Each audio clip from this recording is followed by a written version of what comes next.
Right, good morning, ladies and gentlemen, you're back. It is a blind man's podcast, and I am a blind man.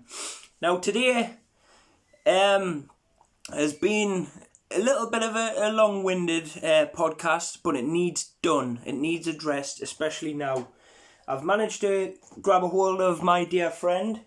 He's not 100% in his health, but the most important part is it's not coronavirus. So today's podcast is sponsored by car-ching.co.uk, the largest buying car company in the northeast of England and quite possibly the country. They buy anything from a low-cost banger to a high luxury sports car. Also, Luklukproductions, the largest media company in the country. They worked with people such as Sky, BBC, and of course me. And for this occasion, I'm also going to voluntarily sponsor this show with Shaun and Karen's Saturday Mix, which is on Coast Radio 106.6 FM every Saturday between 2 and 4. And I've got the man himself. We're going to talk about men's mental health. So this is a men's mental health special. So I've got Shaun here with me. Good morning. Morning, Richie, mate. How are you doing? I'm not bad. I would say Excellent, yourself, yeah. but I've already explained that you're not 100%. Yeah, a little bit of chest infection going on, but nothing major. Well, at least it's not coronavirus, eh? Well, that's it. Me and the wife had a test through the week because, you can't be too careful, can you, these days? Well, it's rife. The symptoms of like a heavy cold are quite similar to the symptoms of COVID, like so. Well, that's it, and it's absolutely rife as well at the minute. In the country, obviously we're on lockdown, and as I say, I've known a couple of people that have had it, but luckily enough, they've not given it to me. Touch wood. Yeah, well, fingers crossed. Just follow the rules, as they say, and hopefully we'll get through the other end.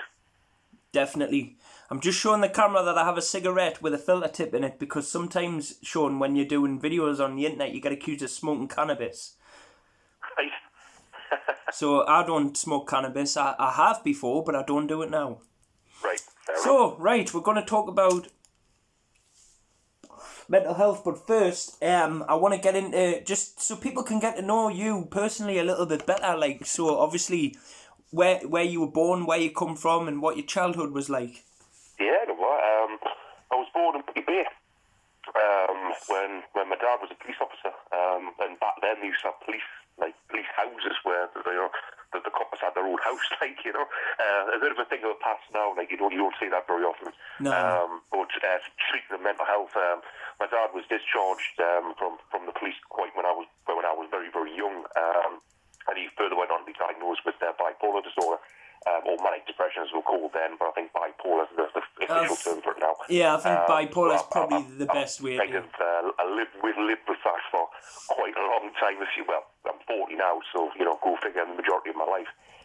We moved to Blythe. I think I was about 4 years old when we moved to Blythe, and I've kind of been in Blythe ever since. I've been in and out the area. Kind of the furthest I've been is probably Anetsford, which is North Tyneside, and I've always ended up back in Blythe, and me and Karen bought a house here last year, so we're not planning on leaving Blythe in the foreseeable future. When I was a kid, it was just me and my sister really on the early days growing up, when all the Catholic schools in Blythe, so St Andrews, if people remember that. Yeah. Just opposite, just down like Albion. That's not there anymore. Well, it is. The building's there, but it's not a school anymore. All the way through St Wilfrid's, and then I ended up in Bedlington, St Bennett's and Petalum, where I studied GCSEs and the A-levels. So that's kind of me in a nutshell. I've always been kind of a musical lad. My mum and dad had a house on George Drive in Blythe. My grandparents lived up in a bungalow in Witten, so, Newsham and, Cooper's kind of my stomping grounds, as a kid, but now, as an adult, that's a bit of a basic background on myself. So you mentioned that your dad was diagnosed with bipolar. What was that like as a child, not knowing that your dad would have had that? Did you see the effects of it, or was he hiding it well? Well, I mean, you couldn't mistake the highs and lows. Do you know what I mean? Because it's so severe. But I suppose when you kind of told you've known, do you know what I mean? And it's your dad, and kids make so many allowances for their parents. Do you know what I mean? Because you love them, you know. And I suppose I didn't really know any different. Would be the point, you know. It was my dad. Do you know what I mean? So yeah, when he was on a high, or especially when he was on a low, it was just kind of normal. Do you know what I mean? Yeah. It was. I didn't really question it too much because I had nothing to kind of compare it to, really. Mm-hmm. Yeah, I mean, obviously, you know, my mum really struggled with it for years, and they did end up getting separated and then getting divorced. I wouldn't go so far to say that was because of the condition. I just think it was various things were going on. Do you know what I mean? But I would certainly imagine it didn't help. You know, the problem with it was it wasn't very well understood. I don't think he was on the right medication. I don't think he was getting the reviews that he needed. And you would get to a point where you'd be thinking, well, I'm okay, I don't need to take the tablets, which is the worst thing. That's the worst thing you can do. Because I did that for years, Shaun. And obviously, back then, it was more seen as something that was swept under the rug.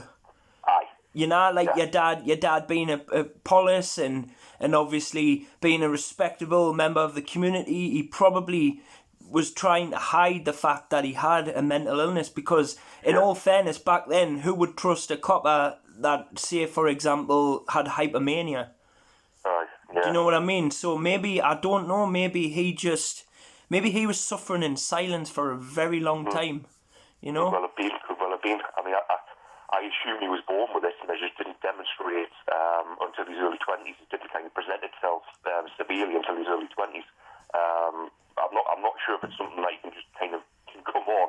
Do you know what I mean? I really don't know the condition that well.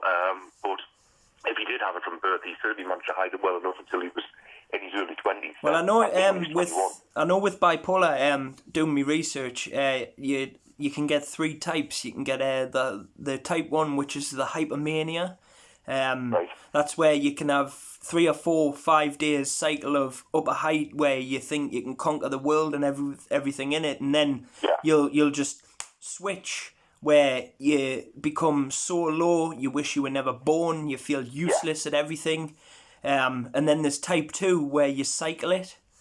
It can be like over-exaggerated things such as, I don't know, you could say, Karen, let's go out shopping today, and then you spend about 500 quid, whereas normally you would only spend, like, say, for example, 50, 60 quid. Yeah. So you get that, and you get the hypomania cycles. So it's a very, very misunderstood, complex mental illness, bipolar is, because, like you said, back in the day, they would just call it manic depression, which I think, in my opinion, is fucking disgusting to say it that way. Yeah. You know? But I know it's not. It's no longer titled that. Although, like I say, back in the day when he was diagnosed, it was that was the term for the condition. Do you know what I mean? Mm-hmm. Obviously, it has changed since, which is a bit more reflective, I think, of the condition now. But no, like I say, growing up, I didn't really what he did. You know, I mean, you can obviously tell when something's not quite right. Do you know what I mean? Like insomnia was one of the biggest things as my dad would. He would sit up like all night. Yep, that's another part of depression and bipolar as well. Yeah, but I mean now he has regular consultations. You know, they're constantly checking the levels of his medication, and you know he's on some better medication now than they had been on in the past. So he seems to be quite leveled out now. You know, he does have the odd blip, but you know that's to be expected. But exactly. Usually it's kind of like a day or two where he'll feel a bit down, or you know. But he usually manages to kind of pull himself out of it. And yeah, he's I mean, he even volunteers in a charity shop now. Fantastic. You know what I mean? To get out and actually do something through the day, because he hasn't worked for a lot of years. But I think he just wanted to get out, and you know that's good for his mental health as well. It is. That's fantastic. So are you and your dad? Obviously, you're still on talking terms, and. Oh yeah. Me and my dad are very close. Brilliant. Always have been, to be honest. Because I know yeah. you mentioned that your mum and dad split up and had a divorce, and then obviously your mum went on to marry the MD of Coast Radio. She did, yes, that's right. So obviously Ian's like a stepfather to you, and obviously yes. Ian worked for the council when I met him, but my mum still does actually work for the council. Mm-hmm. So that's kind of the link there, if you know what I mean. Yeah. I think I met Ian. I must have been about 14. Wow. When I met Ian. Did he have hair then? No, I've never known Ian with hair, to be honest. No, he shaved his head back then, so I think he must have been seen to the point where, he must have been about 40 at that point, roughly my age actually. Like thinking back, about my age. But no, he's always had like shaved hair, I absolutely adore Ian Conway, I really do. So did you and Ian get on at first foot, or was there a couple of like you're not my dad carry on, or? No, I mean, yeah, Ian's just canny, you know what I mean? He's always just been alright. I mean, obviously it's a little bit strange when a new fella kind of comes on the scene, do you know what I mean? Aye. But, I hope I didn't give him that much grief when he first came on the scene. No, he was perfectly pleasant with us, and obviously I've always been of the belief that as long as your mother's happy, I'm happy. Exactly. I was That's literally just about to say that. I was going to say your mum seems happy, so yeah. To hell with it, He had a house. He had a house in South Shields. He'd just been going through a divorce himself. So he had a house in South Shields, and obviously my mum had a house in Blythe.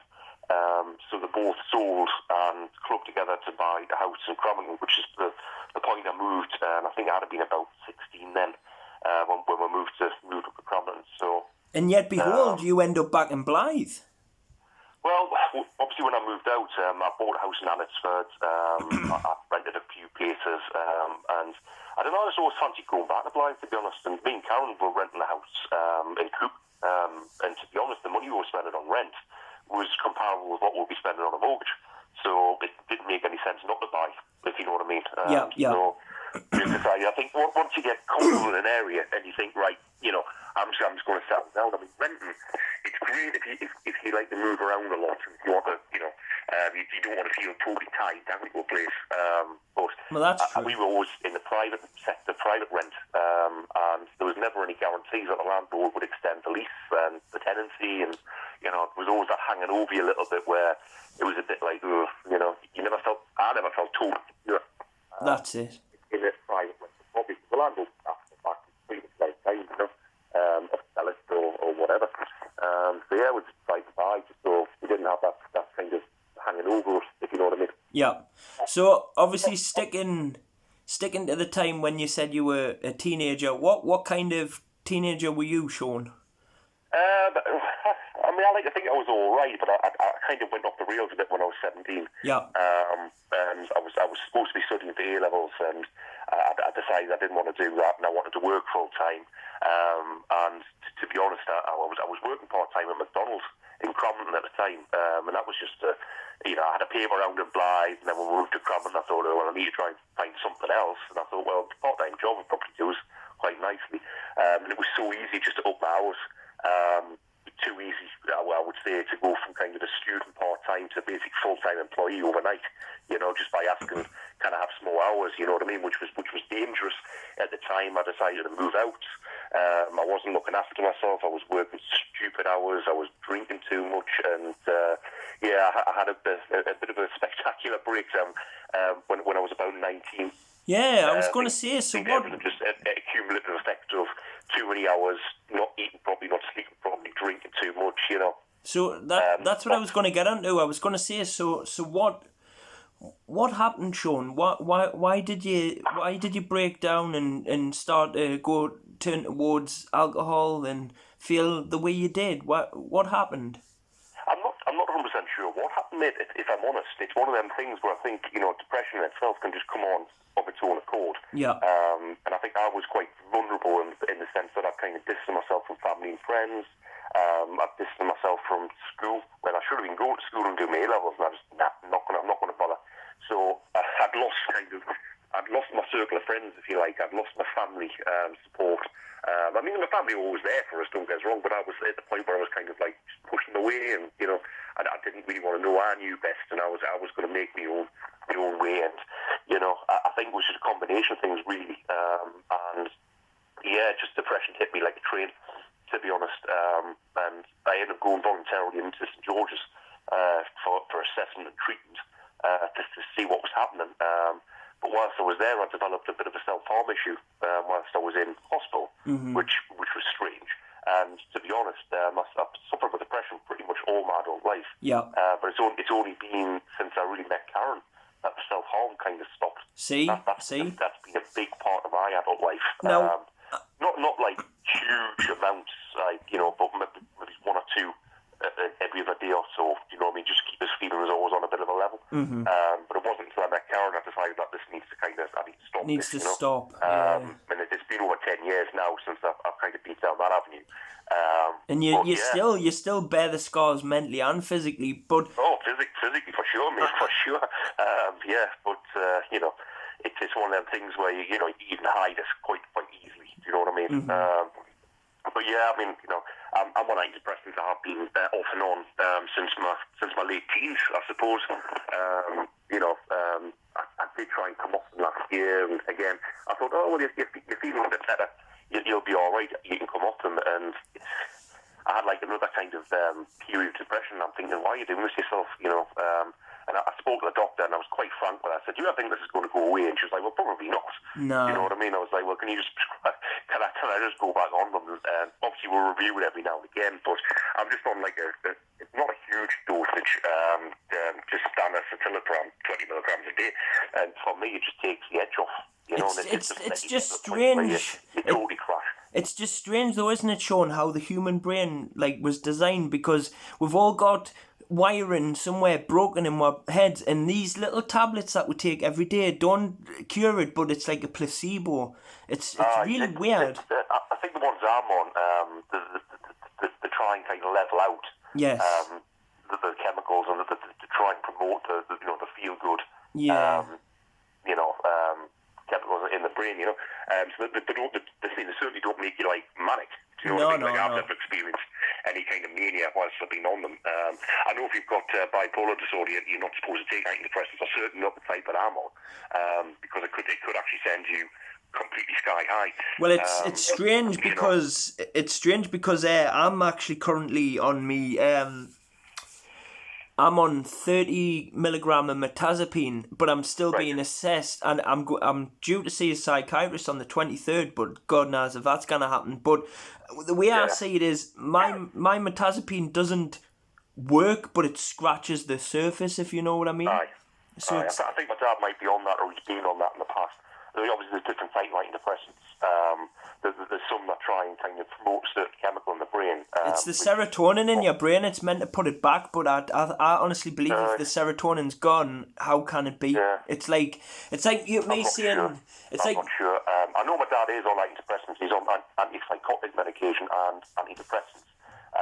But they've got to be careful what they give him, because they can have not the intended effect on him, if you like. So that you've got to be very careful. That it's a bit of a trial and error finding the right kind of medication that works for you. That's it. But yeah, I mean, I'd say that, like I say, it just takes. You're saying it scratches the surface. It just mellows me out on every level. Do you know what I mean? So I never get overly excited about things, but I never really get that upset about things either. Do you know what I mean? So it keeps you on the. I feel as though I've got a bit more control over it whilst I'm on this medication. So it keeps you on the hammock, the safety net. It's not all the way down, and it's not up a height. So is it exactly? Do you agree with what I'm about to tell you? I did a podcast with one of my friends, Richie. It was the Northumberland Ghost Hunters. You might have seen it, but he was talking about when he was a crackhead because of his mental illness, and he says he doesn't know why, but when he was addicted to these drugs and the alcohol, it hugged him more than anyone else could. Like, he was trying to say give him that warmth more than his family could at the time, so he felt as if he was pushing them away, and he didn't want to. I think it's medically referred to as self-medication. Yeah. I think. And yeah, I mean, drink to your friends. Do you know what I mean? Drink's always there for you. You know what I mean? That's kind of the relationship that you have with it. Never lets you down. You know what I mean? It's always there. It's always on hand. Whether you're with people or not. You know, and that's kind of hard to give up. I mean, it does make you forget. You know, if you just want to get hammered, you know, just to get something, and that's great. But the next day, it always comes back. It does. It doesn't go anywhere. It doesn't go away. But yeah, I mean, it's so easy to fall into addiction. It's so easy to fall into. You know, it doesn't take long at all. I mean, last year I was in hospital with pancreatitis, which is obviously caused by excessive alcohol consumption. Do you know what I mean? Yeah. And at the time, I would have said that I wasn't. I would have hand on heart, you know, said I wasn't dependent on alcohol. Quickly became clear that I was. Do you know what I mean? So I had severe kind of DTs, and I was on all kinds of medication. Didn't know where I was. Didn't know who I was. I was talking to people that weren't there in the room, having massive hallucinations, and it was quite scary. Quite a scary experience. You know, on top of having to, you know, obviously my pancreas was knackered as well. So I'm not sure which was worse, to be honest, the alcohol withdrawal or the pancreatitis. I know one hurt, the other one was just scary. But yeah, I mean, it's dead easy slip into, mate, and once you do, it's very hard to get out of. But it's very common with people who've got any kind of depression or any kind of mental illness. You know, there's usually some other stuff going on. You know, whether it be, you know, joints or alcohol or I think it's just a case of getting anything that just gets your head out of your body and makes you forget all your problems, but then they come back and they hit you twice as hard. Jake the Snake Roberts was talking about this on a podcast as well, because all of his family were alcoholics and he was a serious drug addict because of what he went through as a child. And he said, I don't know if they do this in England, but in America they give you a tablet where if you take it and then you drink, you spew up. So you don't want to drink? Yeah. It's not an avenue I've ever had to go down, to be honest, but there is medication. I think Gaza was on it. I think he made it quite well known. Yeah. Where if you even take a drop of alcohol, your stomach will just reject it, you know? That's it, aye. He's had something sewn into his stomach, I think, to stop the drinking. I don't know what that's all about. He went as far as taking the meds and getting pissed anyway. He would take his tablet off the doctor, and then he used to like get taxi to the off license, grab a drink and then spew it up. But he weren't bothered. No, I couldn't be doing with that. No, it's never been something I've been offered, to be honest. And I've struggled with alcohol addiction pretty much again since my early 20s. You know, like different levels of kind of severity. I've always worked though. It's never been I've always been what the doctor would say is a functional alcoholic. You know what I mean? A high functioning alcoholic where, you know, it's never stopped me working. It's never stopped me. So what were you? Were you one of them alcoholics that would get pissed and you were good at hiding it? It's hard to say. Probably not. No, I think anybody who's had a drink, you can tell anybody who's had a drink's had a drink. You know what I mean? Your personality changes. You know, even if you don't realise it, you know, your personality does change. Obviously, movement and your speech, that's you know, almost impossible to hide if you've had a skinful. Do you know what I mean? My auntie Suzanne was a full blown alcoholic, and she had so much rehab and so much help. She even ended up on a documentary on Channel 4, believe it or not. Right. It showed you, like, it was like a reality TV show called Wasted. And the cameras caught her pouring vodka in her cornflakes and stuff, and she ended up passing away with it. But it is an illness in itself. Oh, it is. It's an illness, and I'll tell you now, it's frightening how many lives it does take. I mean, I've been, you know, a member of Alcoholics Anonymous for a number of years. You know, it's one of them things you can pick up and drop. It's, you know, some people go religiously. They'll do the 12-step program, and they'll still go back, and it's like a support. The support function for people, and they'll just go every single week, possibly multiple times a week, because they're on at different days and different locations across the northeast. So if you wanted, you could probably get to a meeting every day if you really wanted to. And you know, meeting I kind of went to, near enough, I mean, I'll not say every meeting, but I would say more than not, it would be an announcement at the start of each session that one of the members had passed away. Do you know what I mean? Yeah. And some of these people are like my age, if not younger, and it just be a recurring theme where it takes lives. It does, you know. Whether that's what's recorded on the death certificate or not, it's clearly been a contributing factor, and it just seems so depressing at the start of every meeting that, you know, sadly we've lost, you know, Tom Jones, you know. So whatever. is it true that you actually have to? Is Yeah. it true that you have to actually sit there and say, "My name is," and I am an alcoholic? Do you have to do that? You don't have to do that, no. You can just sit and listen if you want. You don't have to engage. It really depends on you, really. I mean, when I was a bit younger, I was a bit more kind of nervous, and I probably wouldn't say much. But no, the last meeting I went to, which was this year, I was quite happy as a new meet. I didn't know anybody. I was quite happy to, you know, hi, my name's Shaun, I'm an alcoholic, and just give them my kind of background and, you know, why I was there and all the rest of it, you know. It's really it's one of them things. It's how you take it. It's what you want to get from it. Yeah. You know, and I would say to anybody that listens to the podcast, don't dismiss it as, you know, it's quite religious. I will say that, and I'm not that religious. But if you're looking for like a community of people that are like-minded and are going through the same thing as you, and you'll get some key speakers there who are recovering alcoholics themselves, and it's interesting to hear different people's stories, I suppose, and their backgrounds. What is very surprising is the majority of people in that room are probably high-functioning professionals. You know what I mean? Like, Yeah. you'll have, you know, barristers, you'll have head teachers, you'll have all sorts of people when you would think, you know, you don't look like an alcoholic, you know, and the job you're in wouldn't normally be associated with an alcoholic. But yeah, you are, and you are an alcoholic. So what's the determined? So it's nice to hear from different people and how they're dealing with it. Because you Exactly. can pick up some good tips as well. You know, Exactly. like things that you maybe never even thought of trying. So yeah, I mean, I would give a shameless plug if anybody, you know, is thinking that they're struggling. Family members can go as well.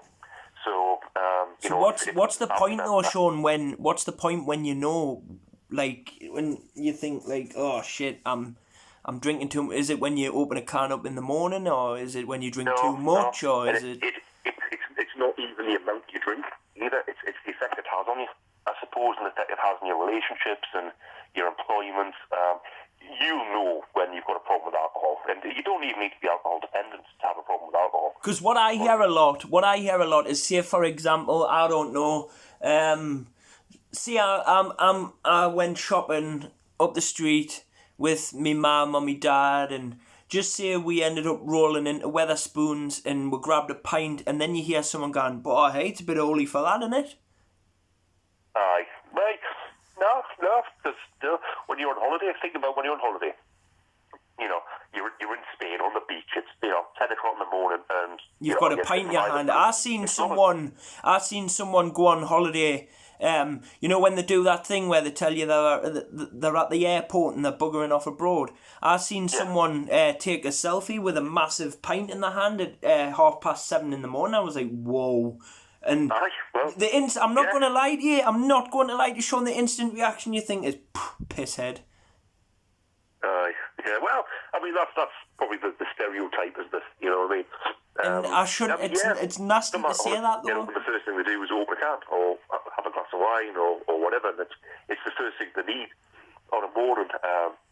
The only time I do that is usually on a weekend, and that will be if I've had a stupid amount the night before, and it's hair of the dog. It's basically, I don't want to face this hangover. And the easiest way to get out of this hangover is to get pissed again. So is that actually true? Does that actually work? You know? Yeah, I mean, I can understand that. I've been there so many times, and you know, the easiest cure is just get pissed again. But it's going to come to a point where you pay for that hangover eventually. Do you know what I mean? Exactly. So does that actually work when you wake up hungover and you open a can of lager? Does that actually take the hangover away?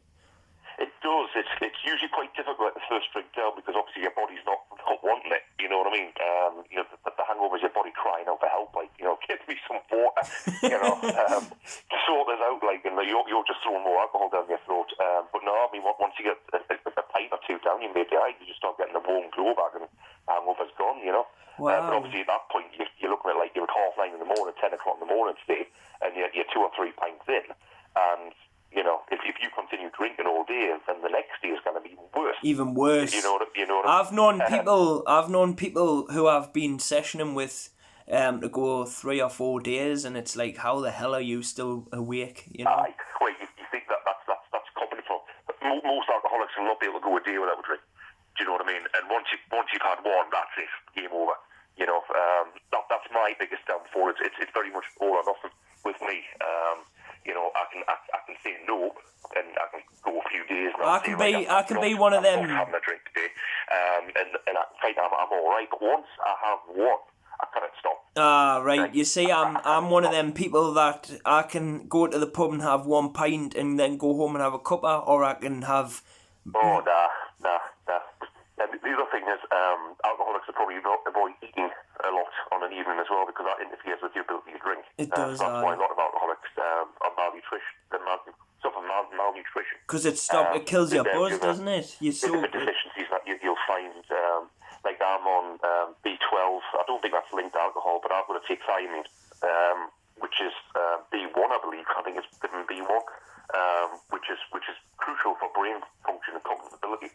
And for some reason, alcoholics have got a lack of B1, and I'm not sure if it's because of the lack of, your diet's not great, or if alcohol stops your body from absorbing this particular vitamin. I would assume really serious damage to your brain. I would assume it's because they don't eat, because obviously when you go out on a night out, the last thing you do before you go home is get a dirty kebab or pizza. You wouldn't sit there in the nightclub and going, oh, there's a sausage roll. You know, you wait, you on purposely wait till you know you're going home for your food. Aye. So you tend to find your diet's the last of your worries, if you know what I mean. I'm just thinking about when I was at my worst, you know, like anything would do, food-wise. It didn't matter what it was. Exactly. Obviously now I'm married and I've got Tom, so, you know, I'm a bit more kind of conscious of making sure that we've got a healthy, balanced diet, you know what I mean? And I've got to admit as well, when I came to your home and you made that Sunday dinner, that was amazing. You're a dab hand in the kitchen, Shaun, you are.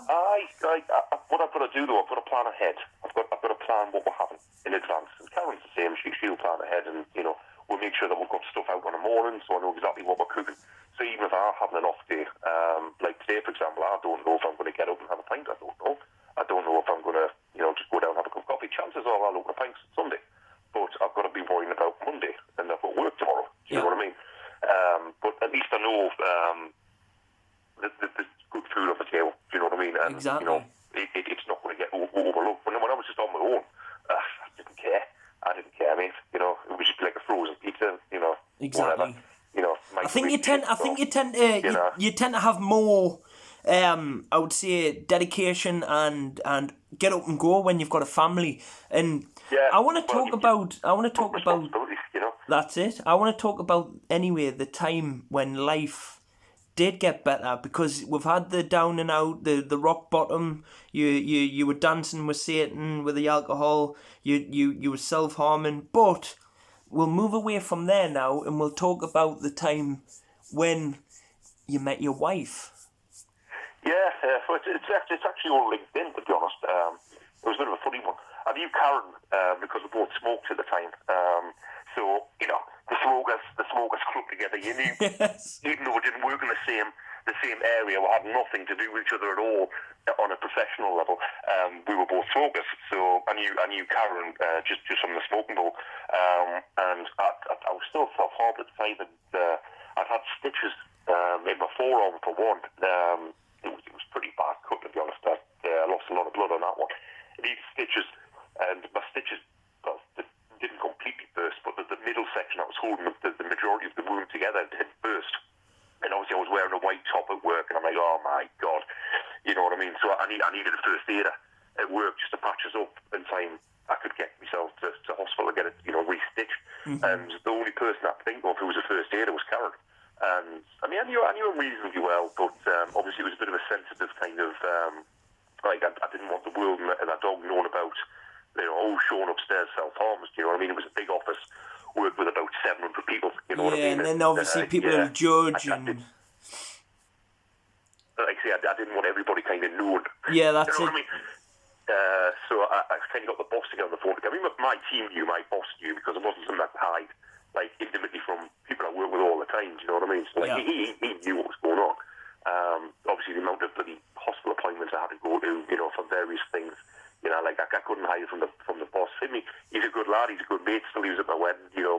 me and him, keep in touch. He understands it, But anyway, I got Karen to come up, and I said, "Oh, I've got something I need to show you, but it's a little bit embarrassing."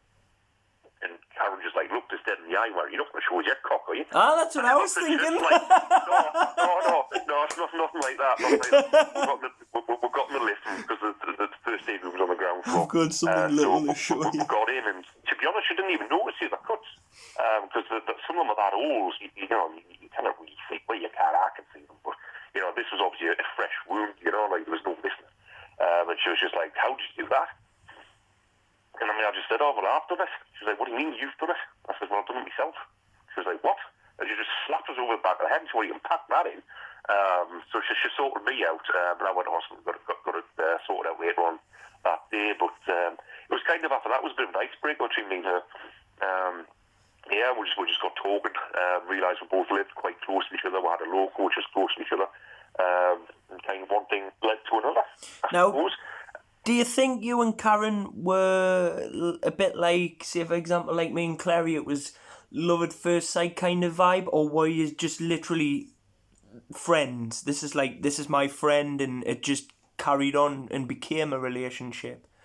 I think there was certainly an attraction straight away. Aye. I mean, once we started kind of talking and noticed each other properly.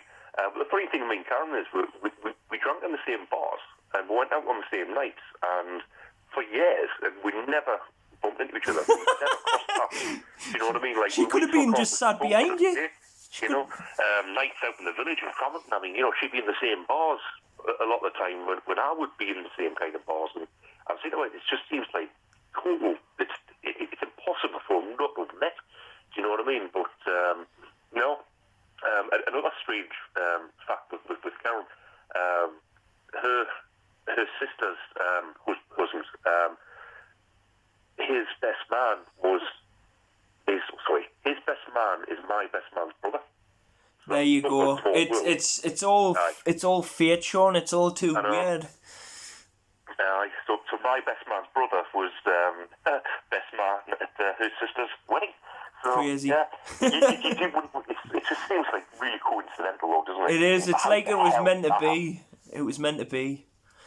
But I mean, Giles, my mate's brother, he doesn't even live in the northeast. Do you know what I mean?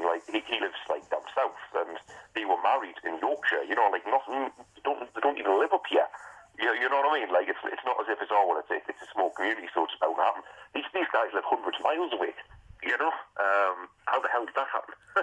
So what was it like? Because obviously I've got this mutual thing with you of being a stepfather, walking into a relationship with children. What was it like for you and Tom when you first met? Obviously you would have been really young, but did he understand what the crack was, and did you get on well? No, not really. Not at first. I would say it's probably only been in the last kind of 3 or 4 years. When he's matured a little bit, that was we'll start getting on a bit better. But yeah, I mean, he still loves his dad. His dad's still around. But we've never not wanted to have a relationship with dad. We've always been quite positive that he does have a relationship with dad. Yeah. So we've never stopped him seeing him. We've always encouraged him. Even now we'll say, well, do you not just want to stay over? Do you know what I mean? We can drop you off and pick you up later on, but if you want to stay the night, just stay the night. You think. So does Tom always call you Shaun? Yeah, you call me Shaun. Yeah, I never called Ian Dad. I would never have expected him to expect that. So I don't expect anything less or more than just Shaun. But he knows that you're there, and that you are the dad figure to him when he needs you. And yeah, that's good. Oh yeah, I mean, I'll Karen works in an office through the day, and I've been working from home for quite a while now. So if the school needs somebody to go in and have a chat about behaviour and all the rest of it, I'm straight there. You know what I mean? So I take on them kind of responsibilities in my stride. That's not a problem. Happy to go in and speak to the school about anything really. I'm there for most of all of the parents' evenings. The only time I won't go to parents' evenings is if Mark, his dad, can get along. Can make it eye. Respectful enough to bow out at that point. I'll let Karen and him go along to parents' evenings. But if he's not going, if he can't get out of work or whatever, I'll pop along with Karen. Exactly. So it works either way. But like I say, if he's available to be there, then there's no real need for me to be there, so I'll step back on them situations gracefully, do you know what I mean? But no, me, Mark, get on all right. There's no animosity really. I mean, I think there probably was initially, but now, we need to get that 10 come up with 11 year now. You know what I mean? So it's a long, long time. He moved on. Obviously, Karen's moved on. It is what it is. Is Karen available to talk on the podcast today, or is she busy? I think she's busy at the minute, mate. Right, just because obviously I was just wanting to ask her, about what it was like for her for mentally to, like, obviously, when she met you and she found out you were self-harming and all of that, and how she coped with it. But I could probably just ask her that and maybe stick it in somewhere. Well, I mean, I stopped self-harming when we met, so that wound trek before we got together was the last one I've ever done. The last wound I've inflicted, you know what I mean? I haven't done it since. She took it in her stride, to be quite honest. She's just like, well, it is what it is. Do you know what I mean? Karen's quite tolerant with that kind of thing. She's fairly open-minded. She looks past it. A lot of people probably wouldn't, and you've always got that in the back of your mind. Like, if I was single, for example, it can potentially cause a problem. If you meet somebody and you tell them, because it's something you're going to have to tell them fairly early on. That's it. By the way, I look like a bit of a mess if I took my top off. You know what I mean? So it's not something you can kind of skirt around and get away without telling someone. But I think I've been quite lucky in the sense that she just looks past it. I know a lot of women. Men would have probably said it no, but I know a lot of people and couples would have said, "Oh, you do that again, I'm gonna leave you," or something like that. Because a lot of people don't understand, Shaun. Some people don't understand. I don't know what our reaction would be if I ever started again. So to be quite honest with you, I don't ever feel the need to do it anymore, and I don't know if that's because I've always been quite happy. That's what it'll be. With Karen. You're content, That's been what I've needed, or what, or because I can talk to her. If I'm feeling like a little bit shit, I can have an open, frank conversation with her. Do you know what I mean? Whereas before, I probably wouldn't. Well, you know what? I've got to say this to you, Shaun. I'm really, really out of the moon that you have stopped it, and it's a coping strategy, it's a coping mechanism. That's what it is, deep down, and people do for different reasons. But largely, it's a coping strategy for the way you're feeling. I largely thought it was convinced to feel I had control over much, and I had control over that though. You know what I mean? It was maybe the one thing in my life that I had complete control over, the ability to do it. Do you know what I mean? It's very misunderstood so far, very, very misunderstood. But it's actually more common in men than you might think. Yeah. When I started getting help for it, Christ, I mean, you're talking. I was probably about 20, 21 maybe. And I was given some literature on self-harm, and it was all aimed at women. There was nothing. There was no kind of nothing for men, if you know what I mean. It was almost as if men don't do that. So would you say that punching things, including myself, is a form of self-harm? Anything that causes pain, I would say self-harm. It's not necessarily always just cutting. Some people scratch. Because I tend to punch things, including myself, every now and again. Like when I feel really down or angry, I just start randomly using my leg as a punch bag, or I'll start punching walls. Not like really hard to the point where I break the walls on my hands. I just tap them, like a bit like shadow boxing, but I'll on purposely hit something. Is that an anger? Are you doing that in anger, or is it just something like you're sitting yourself down perfectly calm and deciding that I'm going to do that? It's usually when I've got shit feelings in my head and I don't want to shout out Claire on my children or people that I love. I just take myself away and I just... It could well be then. It could well be that's a form of a release for you. Yeah. Like when I self-harmed, it was never like frantic kind of like out of control action. It was fairly measured. Preparing a blade, for example. Deciding where you're going to do it, making sure you had the stuff to kind of clean up afterwards. It was quite a methodical process. It wasn't like... It wasn't just... Because a lot of people find self-harming, Shaun. You go in the drawer, you go grab a blade, and you go slit, and that's it.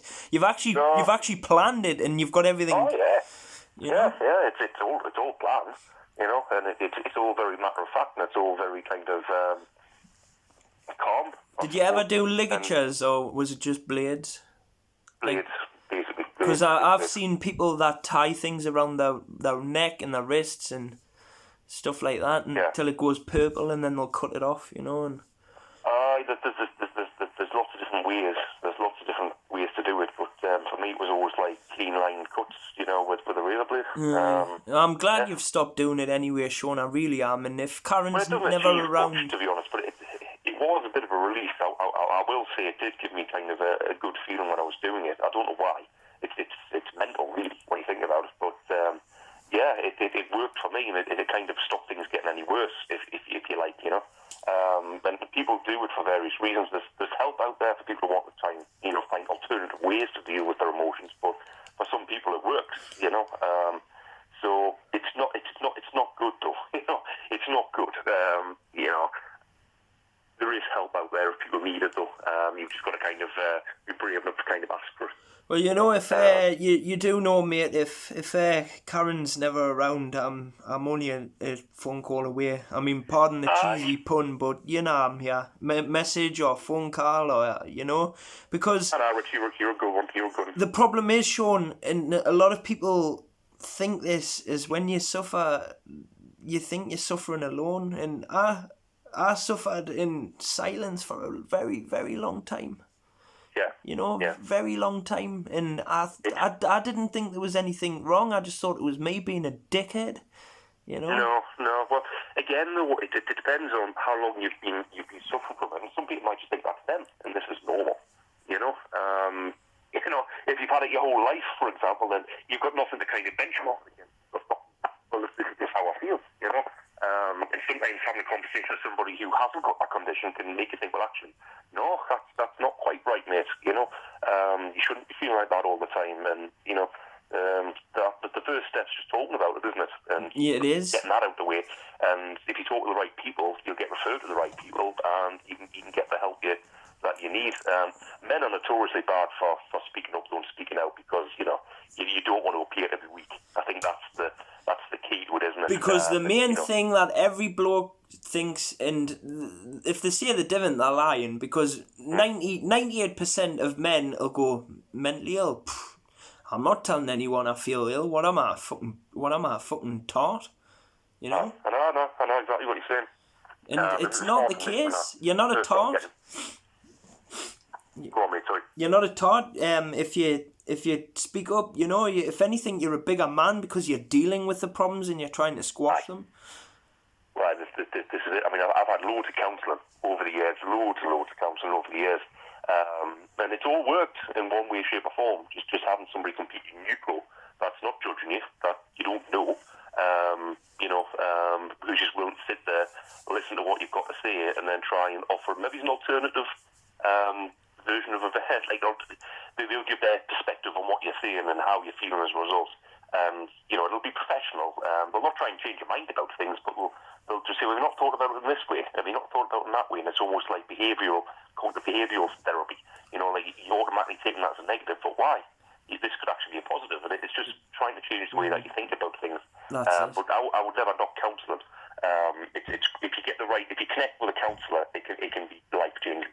Do you know what I mean? And it can completely change the way you think about things in a positive way. But really, your GP is the first port of call for anybody that's listening who's feeling a little bit shit. Like there's obviously various emergency helplines you can contact. Like you've got the Samaritans and all that kind of stuff. But really, they're going to be referring you to the GP, so they're the best person to speak to in the first instance. And they'll probably look at prescribing something, but depending on what's going on, you might need a specialist, you might need a consultant, specialising in certain mental health fields. You might need counselling. There's all sorts of stuff out there, loads and loads of support networks out there. And like I say, it's a bit like Alcoholics Anonymous. You'd be amazed how many people use these services from all walks of life. Oh, you know what I mean? So you're not alone. You're not the first person to see. You'll not be the last. and you'll probably find that you'll be gobsmacked how many people from, I'll tell you what it is, right? I'll tell you what it is. You'll probably find now, in this day and age, especially with the year that we've had, there's probably more people with mental health problems now than there isn't. And it can even be something as simple as like how I did it, Shaun. You know, you just pick up the phone, ring your local DR and tell them or her the way you feel. And then they'll go, right, okay, you know, do you want they even give you the option now. They say, do you want medication or do you want to talk? And you'll be like, well, I'll try the meds for a bit, and you know, and then they give you. I got referred to Greenacres straight away, as easy as that. Doctor went, right, you're on metazapine, and I'm referring you to Greenacres. And I was like, what's that? And Greenacres rang me up a week later, went, hi, Mr. Bast, you've been referred. Tell how you feel. Fill in this diary, and we'll see on the 23rd. But I don't know if that's going to happen now. It might be a telephone call. I don't know. But I'm not sure, mate. You've always noticed. I don't know if you've noticed, but my main issue, mainly as an adult, has always been the way I look. Because I was bullied so much as a child for the way I looked. Now as an adult, I'm like, should I have long hair? Should I have a beard? Should I have a baby face? Should I have no hair? Should I be bald? Should I wear this? Should I wear that? Why should I give a stuff? I know. I've noticed when I do a couple of style changes since I've known you. Like, you know, you went through a style where you wore, you know, dress shirts, you like the leather jackets, and then, you know, so I've noticed you've tried to reinvent yourself a couple of times. And is that for other people, do you think? Are you doing that because you think you need to, or is it just, I don't know, why do you feel you need to look a certain way? I think it stems from childhood, Shaun, because when I went to school, I always got picked on for the way I looked, and I never thought I was cool enough. So, like, I've got this serious problem, right, where I watch something on just say, for example, Netflix, and I pick my favourite character, and then I think, wow, he looks cool, I want to look like him. But then that'll finish, and I'll watch something else, and I'll pick a different character, and I'll go, wow, he looks cooler though, I want to look like him. And then when I, say for example, I shave all my hair off now, out of hypomania, tomorrow I'll look in the mirror and I'll go, you fucking absolute pleb, your hair looked amazing. I mean, as you know, I kind of shave my head probably once every 4 to 6 months, and I'll grow it out, and it'll look really scruffy and scraggly, and my hair grows the same way as my beard. Yeah, but you do that on purpose. You know, that is your thing. You grow your hair and then you shave it. Whereas me, for example, I could say one month I want short back and sides, and then the next month I could say, no, I don't, I want hair like a 1980s wrestler, and then the next month I'll go, well, actually, bald head looks better, and then it'll just continue like that. But now I'm slowly, I hope, fingers crossed, starting to know what I really want, because I haven't frantically shaved my hair off yet. I'm still tossing up between a goatee and a beard, but and my style of clothing is going back to the way I used to be. You know how you said I dress sharp. Well, I was always the sharp dresser. I take after my dad. I like the shirts, the black leather jackets, you know. So I think I'm slowly getting back to myself with help from the medication. Good. I mean, I was going to say, you're probably speaking to the wrong person, because I've got absolutely no dress sense whatsoever. I really don't care about my appearance at all. I mean, since lockdown, I think I've lived in sweatpants. I don't think I haven't had a pair of jeans or dress pants on for about a year now. You know what I mean? So I'm just like, see, I'm a jean man every day, me. I'm a jean man every day. I never go a day without jeans unless my jeans are dirty. I used to be like that.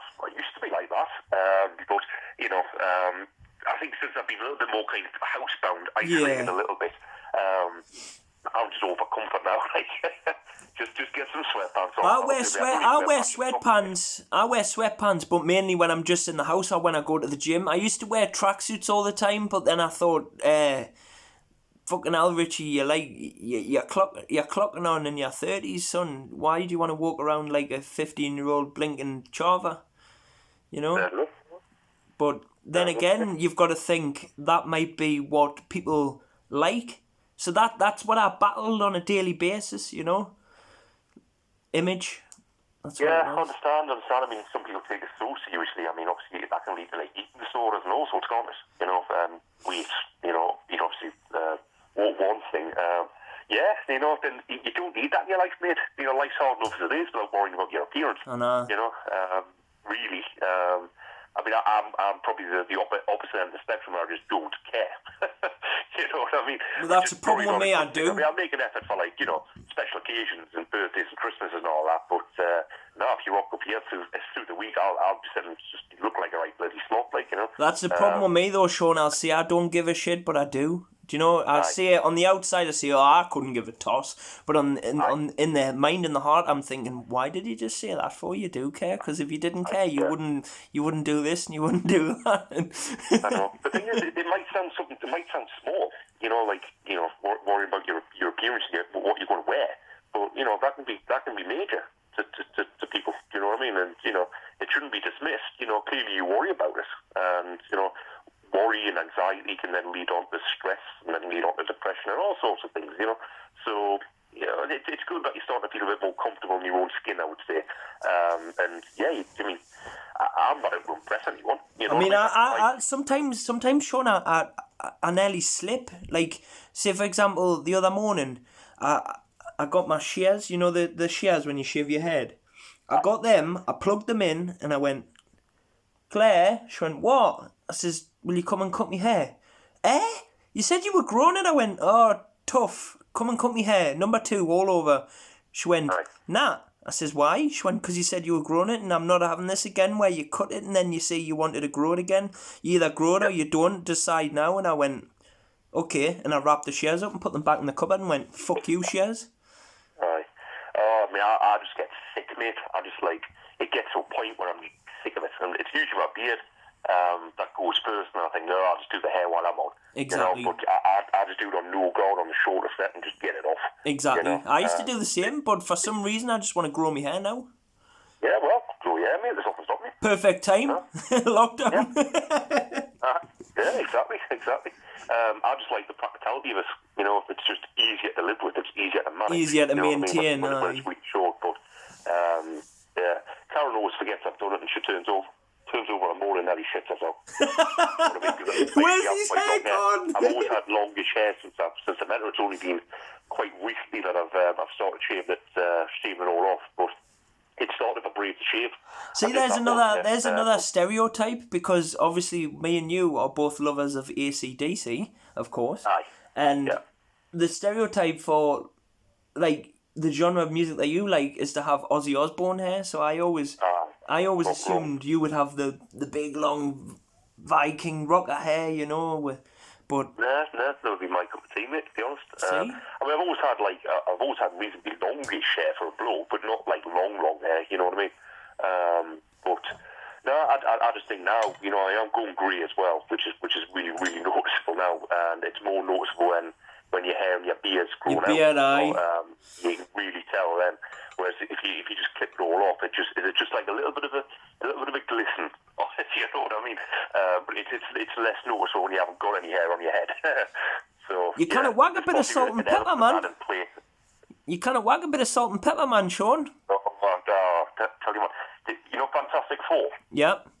The dude with the grey hair just on the sides. Yes. That's me. That's me. You know what I mean? It's just on the sides, but my beard's terrible for it. So there might be a little bit of image coming into play there when I say I don't give a shit, but I don't think that people think that I'm an old git, like, See? We all have a little bit of it, see, because if you said you didn't give a shit, but yet you won't grow a big long grey beard. Possibly, people always say that you look a lot younger when you have your hair short, and I'm thinking, well, I'm going to make the most of this while I can, because I'm 40 now. I'm doing it the other way around. I'm making the most of having hair before I divant, because the bass men do get baldy. My dad, when he doesn't cut his hair, he has the famous bird's nest. Right. So I think now, I'm thinking probably, Richie, I thought take advantage of having your hair on your head before you end up with nain and look like Ian for the rest of your life. My dad's got a full set of hair, luckily, but he's obviously completely white. So yeah, I don't think I've got that to worry about necessarily, but I don't think I'm going to keep the colour for much longer. So do you think? So moving on, do you think music has a good part to play for to help you with your mental health as well, like thrashing a bit of AC/DC or... Music's a therapy, isn't it? Music is a therapy. And you kind of just lose yourself in a bit of music, like, especially if you find music that you can relate to, like lyrically. Exactly. Blue October, I don't know if you've heard much of their stuff. No. They do some really, really cracking songs, but some of the words, when you read the lyrics, I can associate with quite a few of their tracks. They do a song called Jump Rope, which is quite good, and it's basically just saying life's up and down. It is up and down, I think working on the radio, which you can relate to, plays a big part. It helps, and you start to enjoy more music. Like I'll not sit here and lie to you. I couldn't stand AC/DC before I met you. Really? Nah. Yeah. I hated them, and then I started to listen to them a little bit, and then my cousin Joe mentioned them. I was like, and then someone else mentioned them. I was like, whoa, maybe I should give these a chance now. I'm a bit older and maturer, and I can't lie. That voice of Brian Johnson, yes, I'm thunderstruck. You've got to love it. I like the Bon Scott stuff as well. I like all the earlier stuff when they were a bit more of a rock and roll band than if they were like a hard rock band. I think that style changed a lot when Brian Johnson came in for the Back and Black album, and they got a little bit heavier, a little bit more technical, possibly. I mean, people may disagree, but when they're with Bon Scott, it was very much a loud rock and roll band, and there was very much, you could hear a lot of kind of Chuck Berry in there, and but yeah, I mean, they've got a few different eras, I suppose. AC/DC, you've got like, the late 70s stuff's great. Obviously you've got Back in Black. There's a few albums that I don't like. I mean, I don't like all the studio stuff. There's a few albums that I'll never play, like Razor Edge. I mean, that's Thunderstruck. It's on that album. It never resonated with me. I didn't like the songs. But the good thing with AC/DC is whenever they go on tour, they never usually play the new stuff anyway. They're always just playing all the classics, Exactly. It's just, they do an album today is an excuse to go on tour. It's basically how I've always seen a studio album from them, like.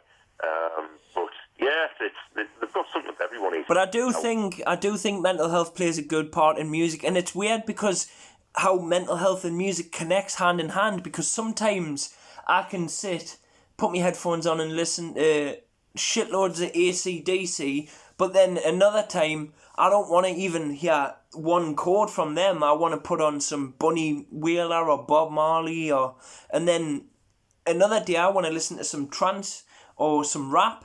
And believe it or not, Shaun, a rapper is telling you that rap music isn't his favourite genre. I'm actually a reggae man from the beginning, and trance, and then hip hop. I mean, yeah. There's so much variety in music, though, isn't there? I mean, there is. Yeah, I think it's just about finding what we connect with on any kind of level, I suppose. For me, it's kind of lyrics. If I identify with a song and lyrics, like Pink Floyd's done a load of stuff that I can just like sit back and chill to, I forgot as well. I forgot to mention this as well before I forget. I must massively, once again, thank you and Mrs. Rowley for allowing me to perform at your wedding. Wow. That was fun, like. That's the second wedding I've ever performed at, and yours had everyone clapping and dancing and. Yeah, it was good fun, but good fun. And I didn't expect you to allow me to do that, considering it was rap over trance music. You being a rock man. It went down a treat, mate. It was all good. Brilliant. Well, Shaun, it's been a pleasure, man. I didn't want to keep you all day because you've got other things to do in your life. What I was just going to say as well is just quickly, if anybody is listening back, and what you'll find is most employers are quite supportive these days of mental health conditions, and there's a hell of a lot more support through employers now than there used to be. You've got mental health first aiders now at work, which you never used to have before. Most employers will have some kind of employee assistance scheme where you can get help if you need it. So, if you've got the balls to say, look, I'm struggling a bit, most employers will want to help you to keep you at work, obviously, because they don't want you off on the sick. Amen. I think a lot of employers now will realise that mental health issues need to be taken as seriously as physical conditions. Mm-hmm. And they want a happy, productive workforce at the end of the day. So you might be pleasantly surprised if you do have a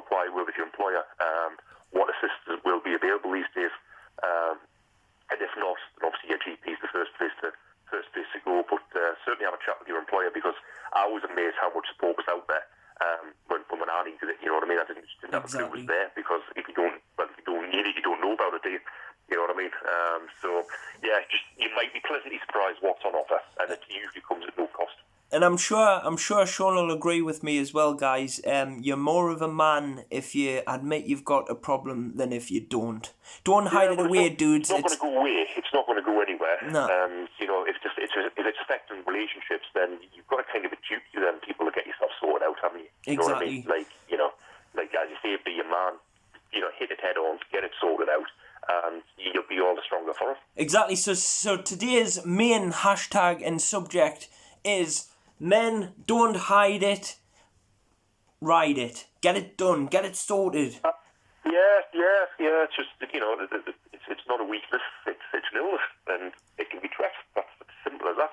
And let's smash it out. Same as, you know, a physical injury or a physical ailment that needs medication treatment, well, so does your brain. You know? Exactly. It's still an organ, and there's something not quite right with it. It can be sorted, it can be fixed. Exactly. Or certainly people can help you, which will make your life immeasurably better. You know what I mean?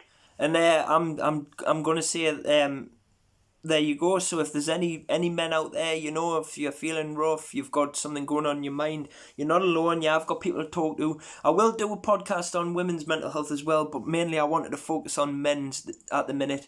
And I want to give a massive thanks to Shaun for joining us. Thank you, Shaun. No problem, mate. Anytime. Look after yourself, and hopefully I'll see you soon once this lockdown's over. And you definitely will. We need to do something together again.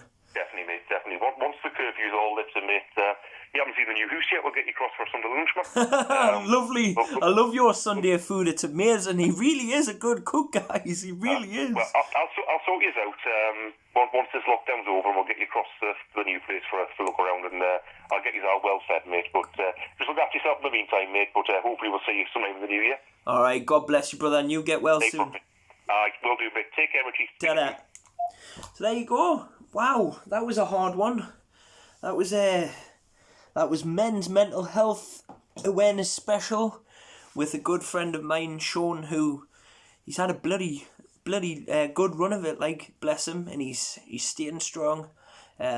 Obviously, I just want to quickly mention, I suffered from anxiety, I would say 90% of my life, probably because of my eye problems, and I never really realised that I had what I've been told I've got for a long time. I've been suffering in silence. You know, I've had it rough with certain situations in life, certain people.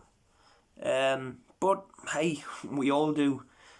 I've potentially been told I've got bipolar type 2, but at least I know what it is now. But anyway, men, like I said before, if you've got out wrong way up here, just don't hide it, because at the end of the day, it's only going to get worse. Don't let the devil eat away at your mind, because he's a little nub and no one likes him. 2 of them to the devil, and 2 of them for all of you guys. God bless. Thanks to me sponsors for today. Please remember to like, subscribe and hit the bell for future podcasts. I'm not sure what's coming up next, but you'll sharp find out if you hit the bell. God bless, guys. Peace.